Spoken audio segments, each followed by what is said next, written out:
Magandang umaga ho mga kababayan. Ito na nga, ano po, meron ho tayong bagong balita ngayon. Kapapasok lang pong balita. Nako po mga kababayan, pero bago natin ibigay ito ho magandang balita, huwag kalimutan mag-like, mag-share at mag-subscribe sa ating YouTube channel. Yun na nga mga kababayan, kapapasok lang ho balita, ito pong si Congressman Libiste. Tinuluyan na po mga kabayan at kinasuhan na po mga kabayan, ito hong si Auntie Chaka Claire. Nako, ito na nga, ayaw mo mapatawag ng tuta, huwag niyo hong tatawaging tuta. Kaya ho, tawagin na lang ho natin siya sa pangalang Chaka Claire. Ito na nga ang mga balita, ibigay po natin ang buong detalye. Ano ho ba ang pinag-ugatan ho? Bakit ho mga kabayan? Kinasuhan po mga kabayan, itong si Claire Castro, si Chaka. Eto, panoorin po natin ang balita.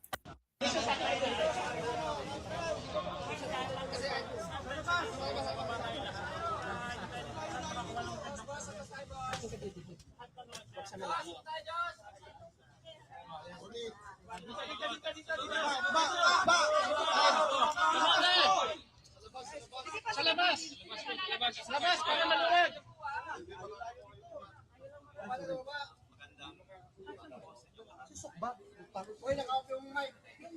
Tayo po ay may nakatuan ng pagkatapos para sa pagtalakayan. Una tayo ay narito ngayon sa Manayan Tayo Court para mag-file ng kaso laban kay PCO Undersecretary Claire Castro dahil sa kanyang libelous statements tungkol sa aking solar business. Hindi ko po binenta ang prangkisa dahil wala akong kumpanyang may prangkisa na binenta ko. Ang binenta kong kumpanya ay walang prangkisa. At hindi ko rin pong nais na masaktan si Yusek Claire Castro, ngunit kailangan ko lang pong depensahan ang aking pangalan dahil ilang vlog na po siya tungkol sa akin at ayon po sa advice ng aking lawyer, maraming salamat po kay Attorney Topacio sa kanyang guidance. Napakarami pong grounds po of Attorney Topacio. Pagpaplanuhin natin pa po ang iba pang mga legal na hakbang in response to all of these libelous statements. Pero ang pangunahing pakay ko po ay depensahan ang aking pangalan. Okay mga kababayan, ito na nga mga kababayan, ano ho, nag-ugat ang lahat ng ito dahil po mga kababayan sa pagbibigay ng maling impormasyon ni Auntie Chaka Claire. Diyan po kay Congressman Libiste. At kasi kadaldalan, ayan na, pinatulan ka na Auntie Claire. Ito talaga hong sinampahan na ho mga kabayan. Naku po, malamang malaki-laki ho ang damage ho ang ihingin ho dito mga kabayan kay Auntie Claire. Mukhang yung mga pinag-ipunan mo dyan sa yung pagtatrabaho dyan kay Bongbong Marcos ay mahubos. Ipagpatuloy ho natin mga kabayan, ito hong sinasabi ho ni Congressman Lebiste. Gusto ko pong linawin. Ito po ay under the civil code na ang principle po nito, kung ikaw ay may ginawang isang bagay na naka-injure ng isang tao, ng tao mo, you are liable to pay for damages. Hindi po nais ipakulong si Yusek Claire Castro, ngunit gusto namin siyang panagutin. Unang-una, sapagkat may ginawa siya mali para sa aming opinion, at pangalawa, to vindicate yung good name and reputation of my client na expression. Yes, but that is not absolute. Ito po ay hindi lamang exercise ng freedom of expression ng isang journalist o isang pangkaraniwang mamamayan. This is a targeted attack against Congressman Lebiste for being a critic of the government. Kitang-kita po natin yung pattern. Inumpisahan po ni Ombudsman Boyeng Denulia, na alam po naman natin na utang niya ang kanyang pagiging ombudsman sa pamimilipit at pagbabraso ng Malacanang. Nilabas yung maling issue na binenta daw yung prangkisa at sinundan niya ito bilang spokesman ng presidente. This is a directed and targeted attack to destroy the reputation of a legitimate government critic na nakakasakit na ang kanyang mga expose laban sa Pangulo in the exercise of his duties as an elected public official at membro ng lehislatura, na ang role po, ang primary role ng lehislatura in making laws is to safeguard public funds. Ginagampanan lamang po ni Congressman Leviste ang kanyang role to safeguard public funds sa pamumurakot. Dahil po dyan siya ay siniraan. Hindi na po exercise siya ng freedom of expression. That is a malicious attack. Pwesto na lang tayo. Yes. Para makapag-file na kayo. So, File na lang tayo. gusto ko lang pong linawin na we'll have more time. Yes, Pero ang nice ko lang pong linawin ay nothing personal against anyone in government. Ayaw ko pong masaktan si Yusek Claire Castro at hindi ko po din kaaway ang administrasyon. Mukhang kinarma mga kababayan itong si Castro ngayon, ha? Tuloy tayo. Sila po ay nagpahayag tungkol sa akin, kaya ngayon po ako po ay sumasagot.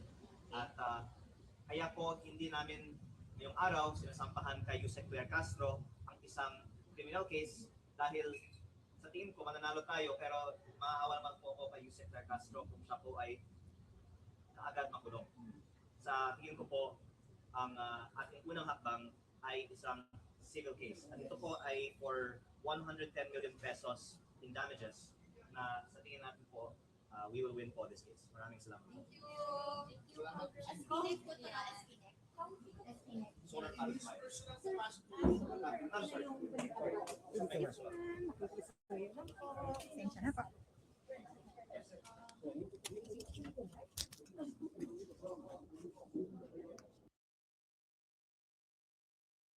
Alright. At yan na nga mga kabayan, no? Tela baga naubusan ako mga kabayan at kinarma na ako mga kabayan. Ito hong si Claire Castro. At kapapasok lang hong balita at again, sinampahan po ng kaso ito pong si Claire Castro ni Congressman Leandro Libiste. Ayan. At ayon po sa ulat, kinasuhan ni Congressman Leandro Libiste at si Yusek Claire Castro dahil sa pagpapakalat ng fake news at nagsampa ng libel case dahil sa libelous statement ni Castro tungkol sa kanyang solar business. Yun na nga mga kabayan, no? Paano to? Pag napatunayan ho ito, talaga hong napukpukan ho ito itong si Chaka Claire, mga kabayan. Malamang sa malamang mga kabayan, mababansagan ho nating reyna talaga ng fake news. Ngayon, ito na mga kababayan, nakakuha na po ni Claire Castro yung kanyang minimithi na kasi walang naglalakas ang loob na magsampa ng kaso kay Claire Castro. Pagkakataong ito, naniwala ho siya agad kay Boyeng Rimulya. Alam niyo, dami na ho napahamak niyan ni Boyeng Rimulya sa kaka-fake news niya. In fact, sabi ko nga sa inyo, di ba, tinalo ko nga ho yung isa sa debate noon na yung loyalista. Naniwala din ho kay Boyeng Rimulya. Konting background lang. Naalala ko tuloy yung yun hong kay Tapwak, yung Tapwak, yung loyalista na nagdebate kami. Naniniwala ho siya kay Boyeng Rimulya, pero fake news pala at hindi totoo.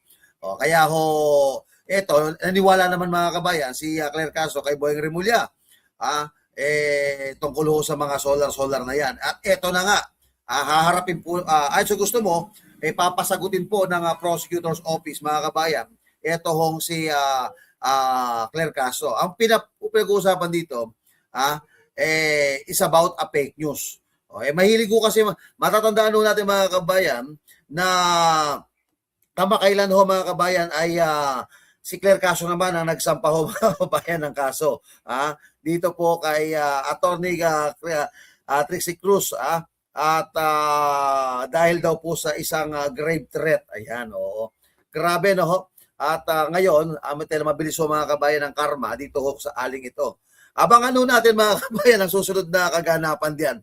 At malalaman ho natin mukha ho nga sa pagkakataong ito. Alam nyo, may isang pagkakataon na sinabi ho ni ng isang reporter kay Pangulong Bongbong Marcos tungkol ho kay Boying Remulla. Naalala ko to, hindi ko makakalimutan ito.